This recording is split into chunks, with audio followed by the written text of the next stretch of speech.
recently became a member back in July, which is really exciting because I don't know about you guys, but if you come to this place, there's a really magnetic energy because it's actually built on a vortex. And so people will come and then go away for a while, then come back. And there's something about this place, it just draws people back. And if you're thinking about, making that real commitment, I want to be a member, do it. It's so worth it. There are benefits, you do get some benefits like being able to get a discount sometimes on rentals, and I have just loved it. And do a monthly Circle of Angels event. We do it right here. And we get into the circle, and we join in prayer with the circle of angels that perpetually surrounds the earth and envelops it in a cocoon of divine love. And we visualize world joy. And I don't know if I did say that I am the author of Chakra Mirror Math, and today we're going to be talking about soulmates and chakra mirrors. Now, as my New Age persona, a messenger that teaches people how to forgive and about the Chakra Mirror Math, I go by Snow Angel, but please feel free to call me Sarah. And the Chakra Mirror Math reveals the hidden 8th chakra, which is our soulmate's 4th chakra, our soulmate's heart chakra. So what this means is that there are 8 chakras comprised of 4 chakra mirrors. So the 7th chakra mirrors the 1st, and 7 plus 1 equals 8. The 6th chakra mirrors the 2nd, and 6 plus 2 equals 8. The 5th chakra mirrors the 3rd, and 5 plus 3 equals 8. And this leaves the 4th chakra, and so we ask ourselves, what plus 4 equals 8? Well, 4, our soulmate's 4th chakra or heart chakra is our 8th chakra, and our heart chakra is that person's 8th chakra. So, everybody, let's put our 2 hands right over our heart right now and just feel this love filling your heart. Well, the really amazing, awesome thing is that this heart right here, it's your 4th chakra, but it's also somebody else's 8th chakra, someone you may or may not know, someone out there in the universe. And someone out there in the universe is walking around with your 8th chakra. So it's really cool to think about it. You have 2 heart chakras. All right. Now, traditionally, there are 7 chakras. So there's the first chakra, or root chakra, which pertains to issues relating to survival, money, food, shelter, ancestry. The second chakra, or sacral chakra, which pertains to issues relating to sex, sexuality, creativity, and procreativity. The third chakra, or solar plexus chakra, which pertains to issues relating to power and control. The 4th chakra, or heart chakra, which pertains to issues relating to love and forgiveness. The 5th chakra, or throat chakra, which pertains to issues relating to not only communication, but also silence. The 6th chakra, and which is our third eye chakra, which pertains to issues relating to vision. So not only your self-image, but your vision of the future. And the 7th chakra, or crown chakra, which pertains to issues relating to authority, autonomy, government, religion, and God. So those are the 7 traditional chakras. And an easy way to remember them from the bottom going up is money, sex, power, love, communication, vision, authority. So each of those topics is going to play a profound role in the lives of everyone on earth in giving us opportunities to forgive and opportunities to perceive joy. And those are the 2 reasons that God is allowing us to experience separation, the 2 purposes of existing on earth in this lifetime. So opportunities to forgive give us this opportunity to love people, not because they have earned it with behavior that we label as deserving it, but simply because they exist. And that is to say, to love them the way that God does. And opportunities to perceive joy run along a continuum. So we've got the surprise of delight, after the first snow, you walk outside, oh, it's so beautiful. And all the way over to the other end of the continuum, to the bliss of oneness, which we can experience with the other half of our soul, our soulmates, on earth through making love, which allows us to contrast the moment of oneness with the moment of separation before and after. Welcome. Come on in. We're doing a circle this morning. And I'm Sarah, aka Snow Angel. We're talking about the soulmates and chakra mirrors. And please feel free to sit anywhere. Awesome. So all of those topics, all of the earth life categories, which we could call chakras, and you could call a chakra an earth life category. So all of those topics, money, sex, power, love, communication, vision, authority, are categories into which opportunities to forgive and opportunities to perceive joy are going to fall. So what does it mean then if one chakra mirrors the other? It means that etheric blockages up in the top chakras are reflected by action or inaction down in the lower chakras. So a first chakra money issue is actually reflective of a blockage up in the 7th chakra regarding authority and or autonomy. And a second chakra lack of creativity is actually reflective of an unclear vision of our own future, an unclear goal. And a third chakra feeling of obligation or weakness is actually reflective of a lack of communication or poor communication and sometimes silence up in the fifth chakra. So where do the fourth and eighth chakras play into all of this? Well, an etheric blockage over in the eighth chakra is going to profoundly influence how loving and forgiving we are able to be over here in our fourth chakra, wherever we are in our lives. By the same token, an etheric blockage in our heart chakra, which is our soulmates' eighth chakra, is going to profoundly influence them, wherever they are in the universe, in how loving and forgiving they're able to be when all of those opportunities to forgive, which allow us to love people, not because they have earned it with behavior that we label as deserving it, but simply because they exist. That is to say, to love them the way God does, when all those opportunities to forgive flood into their life. Now, the really awesome thing is that the act of forgiving in your life is the gift of love to your soulmate's life. Now, your soulmate could be in a very dark place right now, and your act of forgiving could be just the burst of love and light to get them through it. So if the act of forgiving in our life is the gift of love to our soulmate's life, think about it this way. The withholding of forgiving in our life is actually the theft of love from their life. So if you're ever thinking, do I want to forgive in this situation? Ask yourself, do I want to be able to send a burst of love and light to my soulmate just by forgiving in this other experience in my life? And you will want to. You will answer that question and go, yes, I do. Because how awesome is it that you can send them a burst of love wherever they are? If I could give you your soulmate's email address right now, would you want that? Would you want to be like, hey, I'm your soulmate, let's meet at this coffee shop tomorrow at 10 a.m., yeah? Awesome. And we would all totally want to do that. And think about it this way, better than an email, we've got a direct line from the heart of God to our heart chakra, to our soulmate's heart chakra, every time we forgive. So the open fourth chakra causes the open eighth chakra, and an open fourth chakra causes all of the other chakras to open. So it all comes back to the heart. That open fourth chakra causes an open 7-1 chakra mirror, an open 6-2 chakra mirror, an open 5-3 chakra mirror, and the open 4-4 chakra mirror, which is the fourth chakra and the eighth chakra.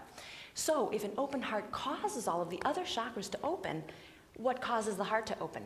Forgiveness. Forgiving people, loving them, not because they've earned it with behavior that we label as deserving it, but simply because they exist, the way that God does, which is the love that created the entire universe. I mean, we are talking, that is the love that created everything, all of our souls, everything that has ever been, everything that ever will be. That love is so powerful. That love will cause your heart to open and your soulmate's heart to open. Now, here's the awesome, amazing thing. The collective fourth chakra is also opened that much more every time any one of us forgives. So anytime there's some opportunity to forgive and you're thinking, do I want to forgive here or do I want to affirm karmic debt, that what goes around comes around? I really encourage you to think in your mind, what if instead of affirming that someone has to pay that debt, the debt could be forgiven? What if it could be forgiven and not only open my heart, but my soulmate's heart and the collective fourth chakra, which will bring about world joy? And just ask yourself that question really briefly, and I know that you're going to answer it and go, I definitely want world joy. I definitely want my soulmate to be filled with love wherever that person is in the universe, and I too want my heart to open, which will cause all of my other chakras to open as well. So that is the chakra mirror math, and it reveals that hidden eighth chakra, and I really encourage you to think about that throughout your day. Here's my heart chakra, but it's also somebody else's eighth chakra, and what you do in your life profoundly influences them, including every time you embrace that opportunity to forgive. So I do want to teach you how to forgive now and the non-domino effect of forgiving. Forgiving is desiring someone's happiness, their ability to feel love, their ability to feel joy, not because they've earned it, but simply because they exist. So if I love you, I desire your happiness. If I forgive you, I desire your happiness anyway. So when we say I'm happy, what we really mean is I can feel God's love for me right now. And when we desire another person's happiness, we don't define it. We just want them to feel that emotion joy. And when we can feel that emotion joy, we are less likely to take actions that will cause ourselves pain and other people pain in the future. The amazing thing about forgiving is you become the conduit for the healing power of divine love. So when you forgive another person, love goes from the heart of God into your heart, into the person's heart that you're forgiving. You are both filled with love. Now, what happens when people are filled with love? They don't hurt other people because they no longer have the desire to. How awesome would that be if by forgiving someone, you could actually prevent them from hurting someone else in the same way they hurt you? Would you want to do that? If you could think of someone right now who has hurt you in the past, and what if their guardian angel could appear and say, if you forgive them, you will prevent them from hurting anyone else in the future in the same way they hurt you. It would be 12 people, or it would be 38 people, or it would be 412 people. As a light worker, as someone who is here to help humanity shift from old justice vengeance paradigm to new mercy forgiveness paradigm, which is the shift that will bring about heaven on earth, wouldn't you want to prevent that number of people from getting hurt in the same way you were hurt? You won't get a number. The guardian angel is not likely. The guardian angel could appear, but it is not likely. But wouldn't you love to know that you could actually prevent that many people from feeling pain? We all know what it's like to feel that pain, the pain of separation from God, where we temporarily cannot feel love, where we are not saying, I'm happy, I can feel God's love for me, where we are actually saying, I am feeling sad, I'm feeling an emotion that is not joy. We all have been there as humans and as light workers. But wouldn't that be so awesome if you could actually prevent people from your past from hurting other people in the same way in the future? It's the non-domino effect. So you forgive someone who has hurt you. Now let's say it was a car accident. So we get into a car accident with another person, they cut you off on the road. You both are injured minorly. What happens when you forgive this person instead of affirming that what goes around comes around, they'll get theirs. They are healed, you are healed, your soulmate is filled with love as well. The collective heart chakra is opened that much more, and the number of people that they were going to hurt in the future through their reckless driving is reduced. Now, what if you just said, well, what goes around comes around? You missed this non-domino effect. You missed the opportunity to be filled with love. Your soulmate missed this opportunity to be filled with love. The person that got you into the car accident missed the opportunity to be filled with love.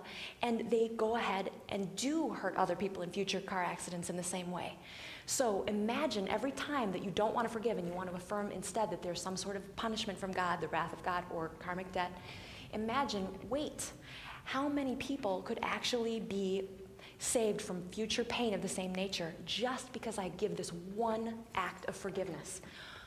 Wouldn't you totally desire to do that? Wouldn't you just be filled with love and think in your own mind, oh my goodness, it could be 10 people, it could be 12 people, it could be 100 people. We don't know how many, although at the end of our lives, when we merge back into oneness with God, you will get to know the exact number of people that you prevented from being hurt in the same way through every act of forgiveness. It is that amazing, it is that powerful, and it is that measurable. There is a finite number of people that you can prevent from experiencing pain by forgiving.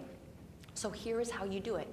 Very quick, very easy. Forgiveness is a prayer. When we said that when we love someone, we desire their happiness, and when we forgive them, we desire their happiness anyway, well, a desire given to God is the definition of a prayer.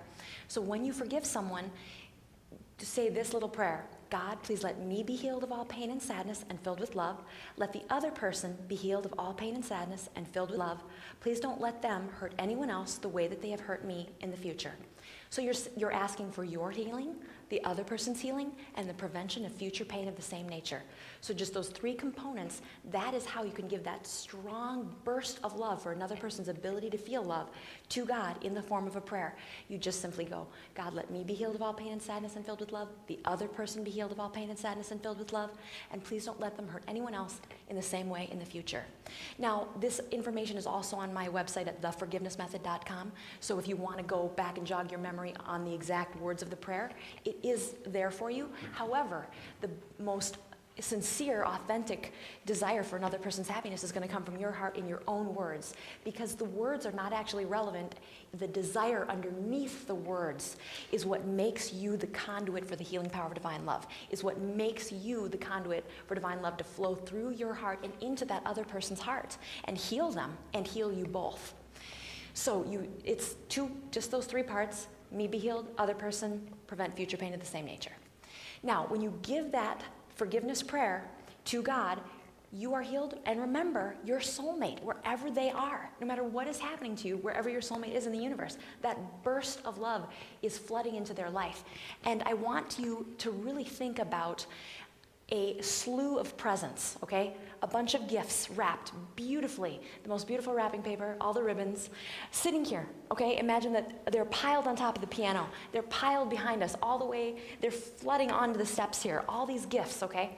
When I say that the act of forgiving in our life is the gift of love to our soulmate's life, And then I say, by the same token, the withholding of forgiveness in our life is the theft of love from their life. I want you to imagine that all these presents are for your soulmate. And then that you get that opportunity to forgive and you don't do it and they all disappear. It's that powerful. It really is. Imagine that it's everything they ever wanted, everything that they ever could need for the rest of their life on earth. It's that powerful when you forgive. It's like daily replenishing all of everything that they could need, all the inspiration, all the drive, all the motivation, a clear vision of their future, and all the creativity, all the motivation to go take those actions to achieve those goals. And imagine if they had that sense of autonomy so that down up in the 7th chakra, so that down in the 1st chakra, they felt that they did deserve to exist, that there's no longer that conflict. Is it okay for me to exist? Is it okay for me to have enough money to spend and save for the future? Is it okay for me to have autonomy over my decisions regarding my time, the very valuable minutes that we spend every day? Because every night at midnight, we get 24 hours deposited into our time account. We can trade that for money. We can trade it for joyful experiences. What if your soulmate felt that good about all of the earth life categories, all of the chakra categories, the money, sex, power, love, communication, vision, authority? Just by forgiving, you're replenishing all of their gifts every morning. So I highly recommend that in the morning when you wake up, you do some pre-forgiving, because it not only fills you with love and joy and inspiration, and your soulmate with love and joy and inspiration, but everybody on earth, and helps everybody on earth be reunited with their soulmate. Imagine if your relationship with your soulmate was the only romantic relationship you ever had. No pain from the past, no pain from other relationships with people who weren't your soulmate. Imagine where your life would be. Now, we also would have missed opportunities to forgive, though, and here's the really cool thing. When people do hurt us and we forgive them, we are getting this opportunity to heal them. We are getting the opportunity to be the conduit for the healing power of divine love and serve. And as light workers, we are so desirous of many, many opportunities to flow into our life to serve other people, to bring them joy, and to love them in the most beautiful, powerful way that there is, and that is for no reason, simply because they exist. So we are going to do a guided visualization where we send out a soul call for all soulmates on earth to be united and or reunited in totally harmonious and joyful ways. All right.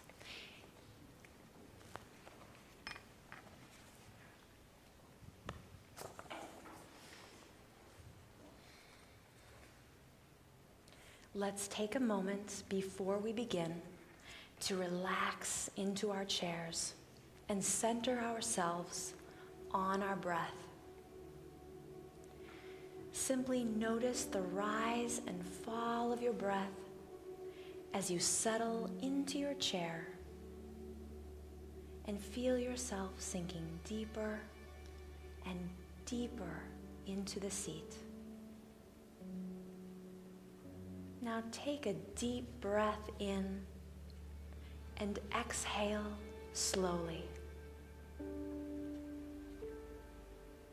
Now let your breath continue at this slow pace as you relax into the harmony of the beautiful soul sounds, the divine love permeating the sound waves that comprise the heart chakra opening music you are hearing now.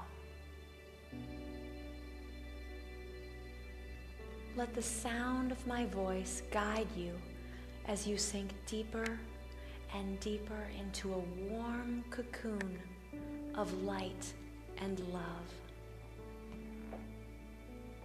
Imagine that the sound of the music you hear is slowly spinning into strands of pink light. As the piano plays, see these strands becoming brighter and brighter. And now they are concentrating in a sphere of divine love that slowly settles over your heart. The bright pink light begins to glow, and healing peace and comfort envelops your physical heart as divine love floods gently into your heart chakra.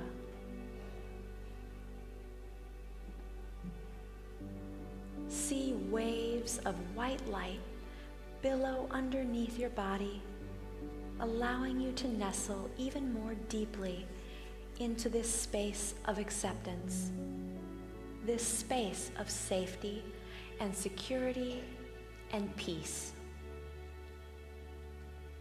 Feel divine love flooding into your heart, opening it and filling you with faith in yourself and your soul's original vision of your future. It is said that when we have faith, we believe in God. In truth, when we have faith, we are filled with God's belief in us.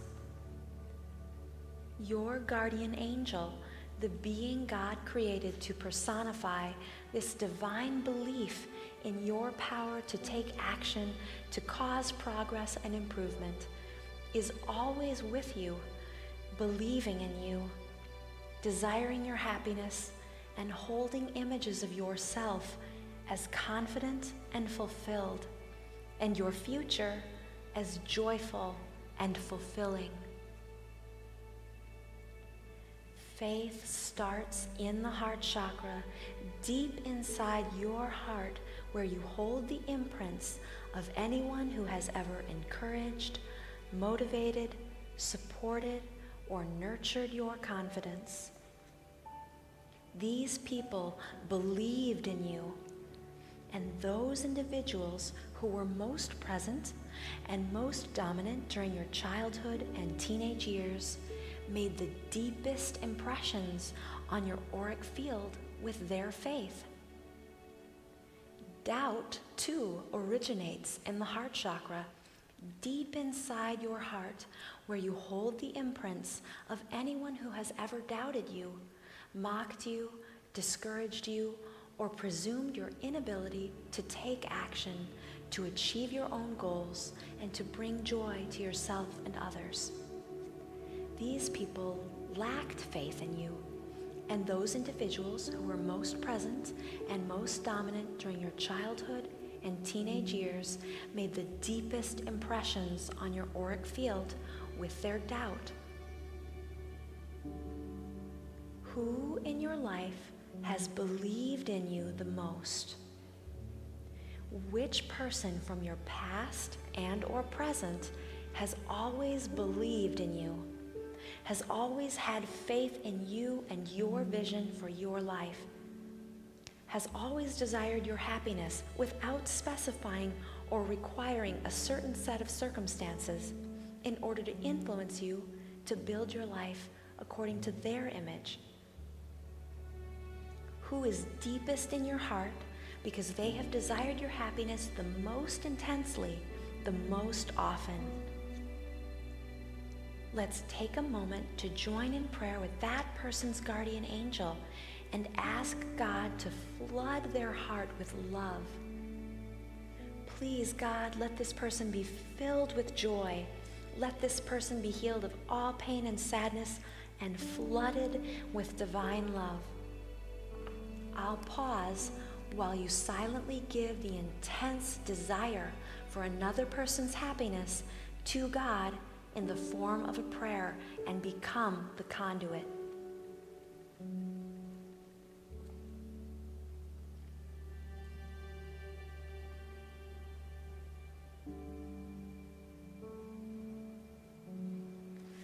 Rarely will we pray more intensely for someone else's happiness than when we are forgiving them, because we have been motivated to do so in order to prevent future pain of the same nature.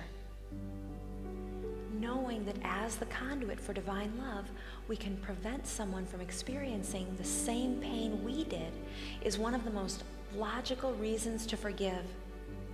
But when do we pray this intensely for someone who believed in us, who loved us the way God does? Usually not until there is the likelihood that they may leave our life. For this reason, let's give one more burst of light and love to this person, thanking them for their love for us and again intensely desire their happiness and give this desire to God in order to act as the conduit.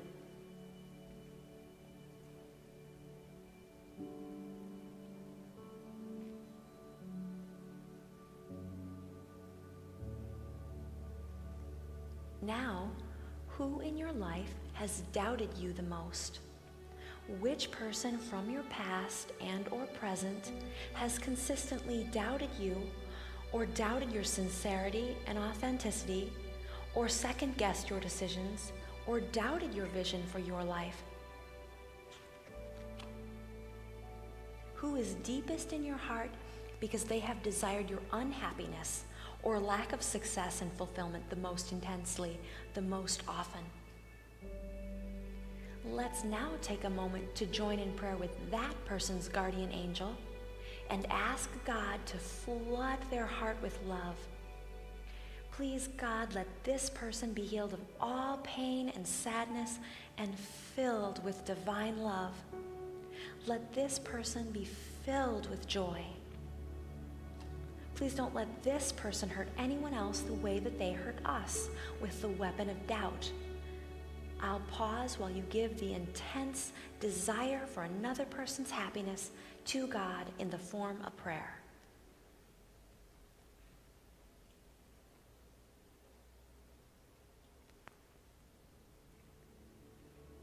Feel divine love expressed as beautiful, harmonious music flowing steadily like cool, refreshing water out of a faucet into the geometric patterns, some of which comprise deep auric wounds in your auric field.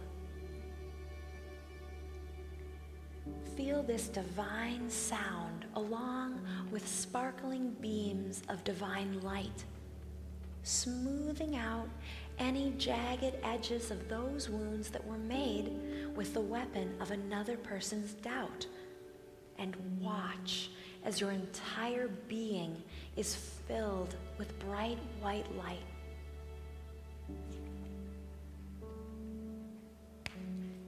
See your heart filling with light, pouring in, and as you breathe, filling your entire aura to the brim with love and peace. Now, do you believe in yourself? Our lack of faith in ourselves is reflective of our soulmate's lack of faith in him or herself. Do you believe in your soulmate? Our lack of faith in our soulmate's existence is reflective of our soulmate's doubt of our existence. Does your soulmate believe in you? This person may be in a dark place, and your faith in his or her ability to endure, to heal, and to progress your love may be just the burst of light that carries them through to the end of a long tunnel and back into the sunshine of peace and joy. Our soulmate is the one person on whose behalf we can forgive. This means that forgiving someone who hurt our soulmate is as effective for opening this person's heart chakra as it would be if our soulmate had engaged in the same act of forgiveness themselves by themselves. So let's now forgive anyone who ever doubted our soulmate and imprinted our 8th chakra with the auric wounds that indicate that the weapon of doubt was used to undermine their self-confidence, their faith, and the realization of their soul's vision of their most joy-filled future. Let's give the intense desire for joy that causes our heart to become the conduit for the healing and preventative power of divine love. Please, God, let anyone who has hurt our soulmate be healed of all pain and sadness and filled with love. Please don't let any of these people hurt anyone else in the same way they hurt our soulmate. Please let us be healed of all pain and sadness, and please let our soulmate be healed of all pain and sadness. Please let us all be filled with joy by the power of your love.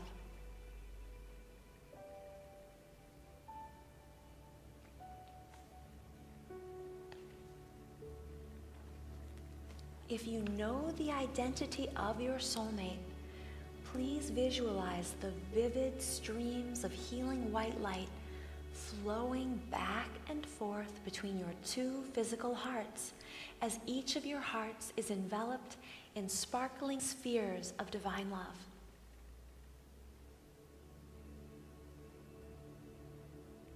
If you do not know the identity of your soulmate, allow an image to slowly come into your mind and clarify.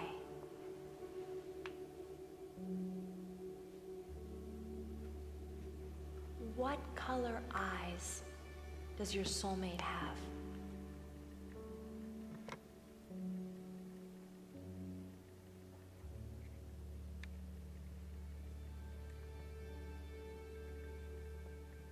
Greet your soulmate at the soul level.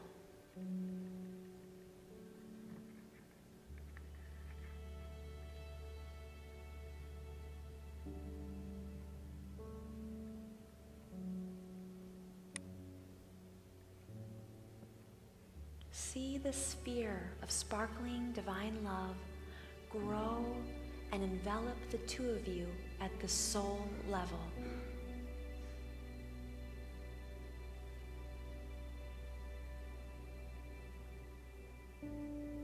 See this cocoon of light that surrounds you grow brighter and larger.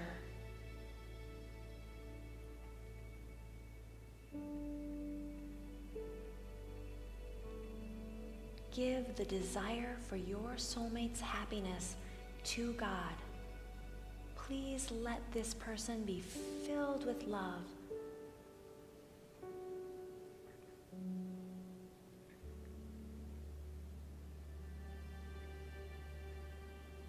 With every act of forgiveness, each pair of soulmates on earth is drawn closer and closer together.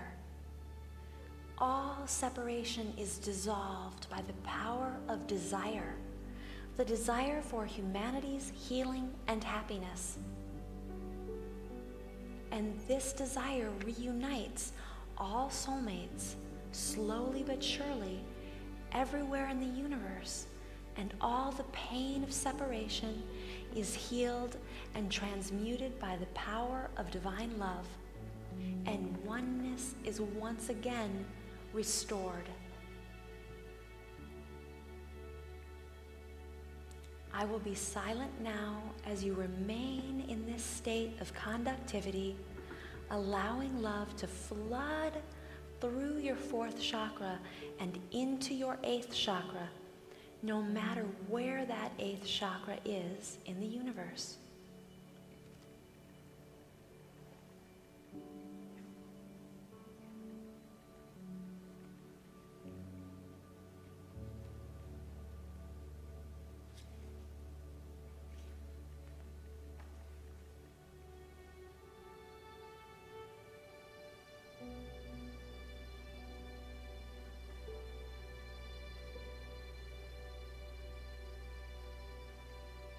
Now feel yourself come back into your physical body and back into the present as you sit comfortably in your chair here in this room.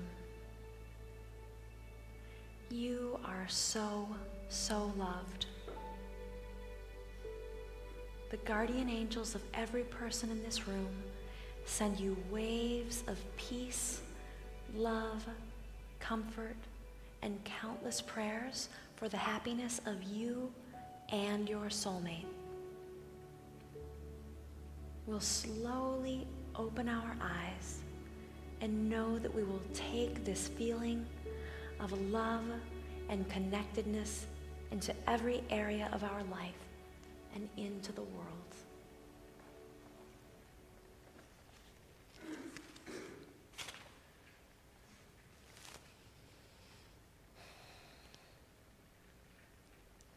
That's a really powerful one.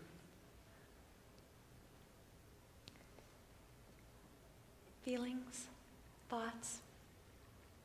Did anybody get a really clear image of their soulmate? The eyes? Okay, great, awesome. Actually came to me once before. Wow. Only about 3 or 4 years ago. And I didn't know who he was. Oh, wow. So it was in a meditative state? You had a vision? Oh, that is really awesome. Okay, and then did you feel like you had a conversation? Mm-hmm. Okay. I thought it was a guardian angel or something. He just came to me again.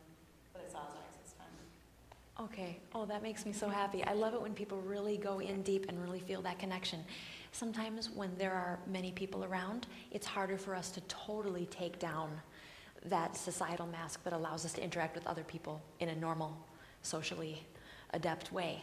And so it's nice to do that meditation alone with music and just go really deeply into it.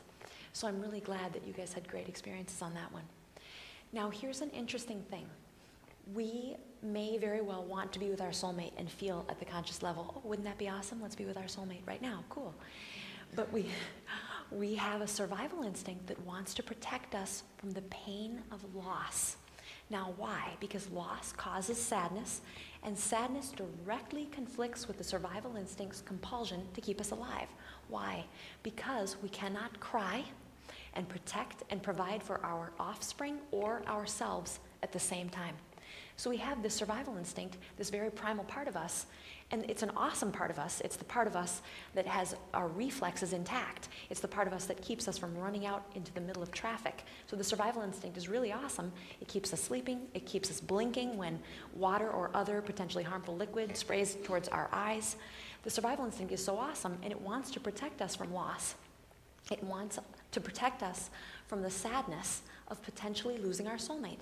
So we may say, okay, at the soul level, soulmate, I invite you into my life. And then the survival instinct says, wait a second, if you have something, you will have something to lose. If you have something to lose, you could lose it. If you lose it, you will experience loss. And if loss causes you sadness, you could potentially not be able to survive. You could potentially not be able to protect and provide for yourself, work, get money for food and shelter, ensure shelter and food for you and your offspring. So the survival instinct is thinking about keeping you alive the longest. And it is also concerned about keeping you alive long enough to raise your children until they are fertile. So the survival instinct is really awesome. It wants to protect us from pain and sadness. But what happens when it's protecting us from the pain of sadness that could happen if we lose our soulmate? We will unconsciously sabotage any efforts to find that person without even realizing it. So we are going to do a group forgiveness. We are going to forgive one person, we're all going to think of one person right now, who has left our life, either by their choice or through death. They left our life and we miss them. We feel sadness. We had to go through the grief. We lost them.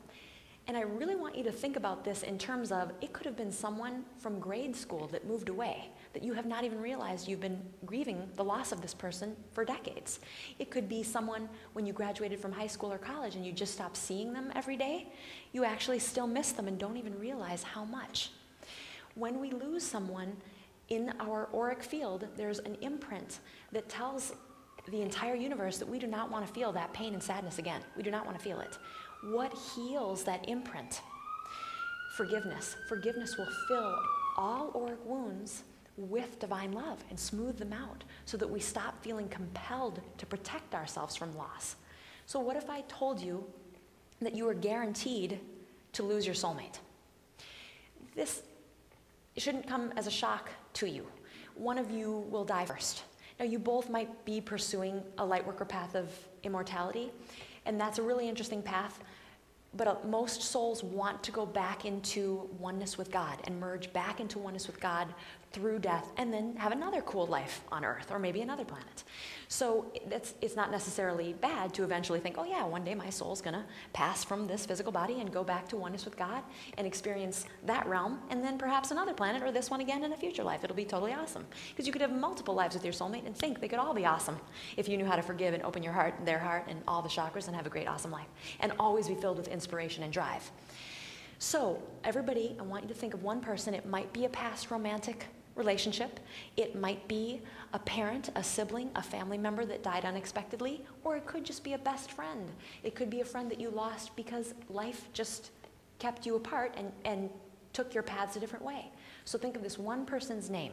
So I'm just going to give you a few seconds to think of this person.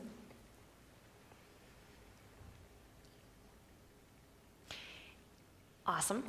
Now, we're going to imagine another room somewhere, and all of those people are in that room. So all of us are in this room, and all of the people that we are thinking of are in that room.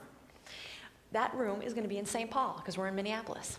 So it's going to be across the river, an identical room in the etheric realm of St. Paul. And we are here, and everybody here has a guardian angel standing behind us. Everybody? Guardian angel behind you, behind you, behind you. Everybody feel it? Feel it? Awesome wings. There's a guardian angel up standing behind Ryan, sending us love, waving, hey, how you doing? And we are all feeling our guardian angel standing right behind us, their hands warm on our shoulders, feels awesome. We can wave, you can wave to mine, I can wave to yours, hi. We're feeling that love, we're being enveloped in this cocoon. And in that other realm that reflects this room, we've got all of the people that we're thinking of, and they're in a circle too, sitting in chairs with their guardian angel standing behind them. And we're going to forgive them for leaving our life. Whether they meant to hurt us or not, whether they meant to leave or not, it hurt us. And somehow is making us protect ourselves from loss. We are going to forgive them now. So we're going to just engage in that simple forgiveness prayer. So I invite us all to just close our eyes and imagine that room with all of the people that we are thinking of in their circle with their guardian angels standing behind them. And we're going to ask God, God, please let all of us be healed of all pain and sadness and filled with love. And please let all of them be healed of all pain and sadness and filled with love.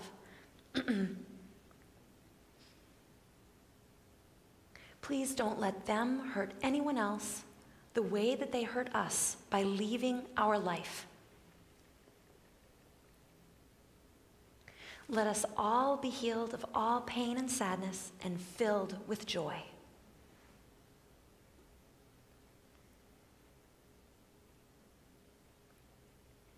And give that strong desire. The stronger your desire, the greater a conduit for the healing power of divine love you become.